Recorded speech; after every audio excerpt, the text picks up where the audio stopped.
reason why I enlisted. This is kind of funny. The reason why I enlisted was because at the time I really thought that it was a difficult time for Israel. It was before the Second Lebanon War, and at the time I was also I was called upon, by my parents. They were the ones who were living here, and they thought it was a good idea, and I did too as well. And so I came. I did 3 years.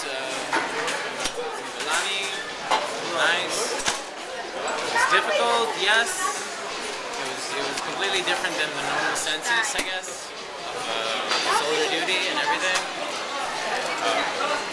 We had first Lebanon War, the second Lebanon War. So very difficult time to see their capabilities in a very, very long dormant state. But at the same time, I thought that it was rather a wake-up call, to the world itself as it's looking to our situation, our real situation, which is just constant threat. And what the world really doesn't understand is that we build walls to keep people out, to literally, protect ourselves day and night. For the past 8 years, Palestinians, they've been firing rockets into Gaza, into settlements like Sderot and Ashkelon and the entire area around it. We want to live in peace. That's all that we want. We want to have a normal life, but the other side just doesn't allow it. Everyone else flexes their muscles. If it's Iran, if it's Syria, it doesn't really make a difference. But in the end, we will have to find out a way. It's not, in my personal opinion, after the army, it was a very difficult time. It wasn't, you see your friends die, you see people get hurt, you do things that you don't want to do, but you have to do in order to survive. Because that's basically the name of the game when it comes to any situation. Is that mainly why you wanted to leave, or is that just because you said the... wanting to leave is for different reasons. It's more personal. I enjoyed my way of life in the States a lot more. You had your own car. It was very simple to maintain a house, everything. You said the news was also it's depressing that over here. I remember my mom, she begged me to stay here in Israel, and I told her, Mom, you know what, next time turn on the news, the next broadcast, if there's one interesting thing that they have to say, something nice, I don't know, contribute, some guy, anonymous person contributes $1 million to some museum or something like that, I would be happy, I would stay. It did not happen, and it hasn't happened ever since. It's the way we live. And do you want to ask about... Do you personally,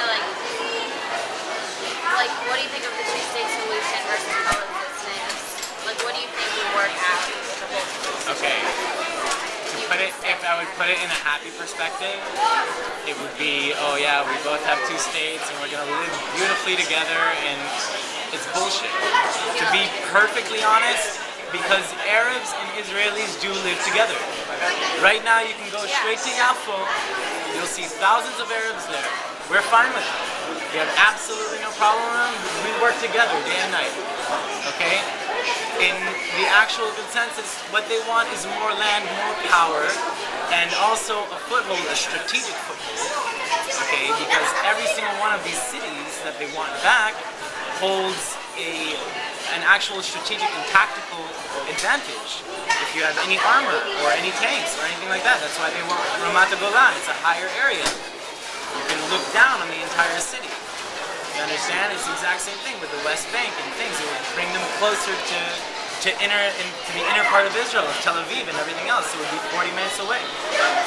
So in my personal opinion, and I believe that it is the actual outcome, the close outcome to be, it's impossible for 2 states to be existent beyond what it is right now.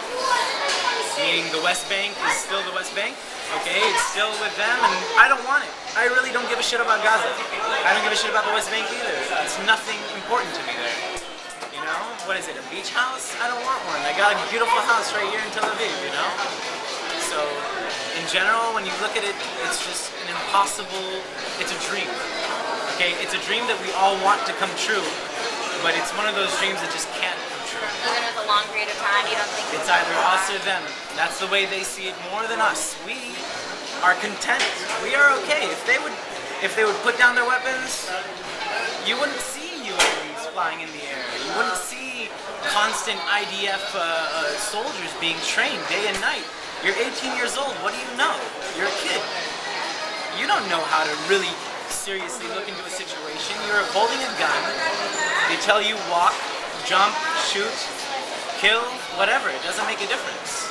And you know that it's the truth. You know that you have to do it because it's either you or it's them. And that's the really sad part of it. I have a lot of I want you to know that I have a lot of Arab friends. Okay, a lot. And it's always a debate between us. Yeah, how can you fight for the IDF and still have a lot of Arab friends? I'm not allowed to have Arab friends. Is that No. It's more Like, it's like can you talk about the how, debate a little bit? yeah. a debate Is it would hard be, for you? like the debate or something like that, it would always be like the actual way to convince the world. Like, We have a project. it's not really like it's not exactly like, you know, it would literally be like the idea that would make the world shut up for once. Okay, really stop and think and be like, you know what? He's right. Peace is possible. We just have to stop being assholes to each other. You know, it's as simple as that. But like I said, politics, it's impossible. So Especially with the politics. That's my main reason why I'm leaving. going off of politics, do you agree with what Obama's been doing? No. No? Obama is ridiculous. His ideas, Why? I mean, Why? okay, Iran is literally saying, I'm gonna be a nuclear power. Yeah. I want to wipe Israel and the United States off the face of the earth. Okay, now in the meantime, North Korea, same exact shit. They're already a nuclear power. Is Obama doing anything? No. UN sanctions and stuff. Does that do anything? No. Like, honestly, if I was a world leader, I wouldn't give a shit about one sanction, anything. Okay, they can say like you get no imports, no exports, no nada. I'll be like, fine. I'll still do my stuff, you know? I'll still make a bomb within 3 years. I can blow you all to hell. How are you going to feel about that then, you know? That's the way that they see it. Yeah. You know, so Obama right now, he's just sitting on his beautiful chair and saying, yes, we can do it, we can change, we can this, we can that. Me, you, and all of your grandkids are going to be paying tax write-offs for the rest of your lives, okay? You're not going to get out of debt just because of that. And that's just the beginning. What do you think? It's not going to keep on going? You know, like, everything's on a really downward slope. You think he needs to be more aggressive? I think that he needs to be a leader of a nation that was once known as the greatest country on earth. Okay, known worldwide. It's BS. It's BS. Okay, because the USA is far from the greatest country. Let's be honest. Okay, but he needs to act like it. He needs to do some change. He needs to actually get up and not bail out banks that are helping buying European stuff. Okay, what does that have to do with the United States? Why do I have to pay Citi? Why do I have to pay the Citi group? Why do I have to pay people like this? I don't even live here. I don't even live there, and they're still wanting money for it. You understand? Like, Yeah. No. like I said, politics. So you think about like End of governments story. and world leaders and everything, if it was just people, we could have peace? You have to understand that the second you become in power, you have power. And you will never get rid of that power. And you won't Okay? be the same person. It doesn't make a difference, like, it doesn't make a difference, like, if you say to yourself, like, yeah, I'm such a clean person, I'll never be corrupt, every single person who ever steps into a politician's door, puts on that suit, I don't care, it'll happen. From the smallest thing to the biggest thing. Okay, we see it in Israel every day, that's why you can just spot it on the fly, like, you know, we don't even care about it anymore. We say to ourselves, I know this guy is corrupt, but I know that this guy will make change. It's less That's the corrupt, way that yeah. not a matter of less corrupt or more corrupt. I don't give a shit if he's stealing billions. If he makes change, if he makes things roll, I don't have to pay for it in the end, and none of my brothers or family have to pay for it.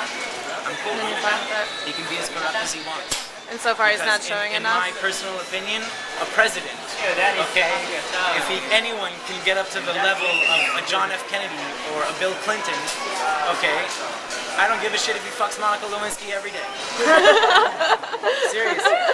All day long. All day long. I'll even promote it. I'll become a pimp and make sure that the president has his pussy ready. Okay? Okay, I think I'm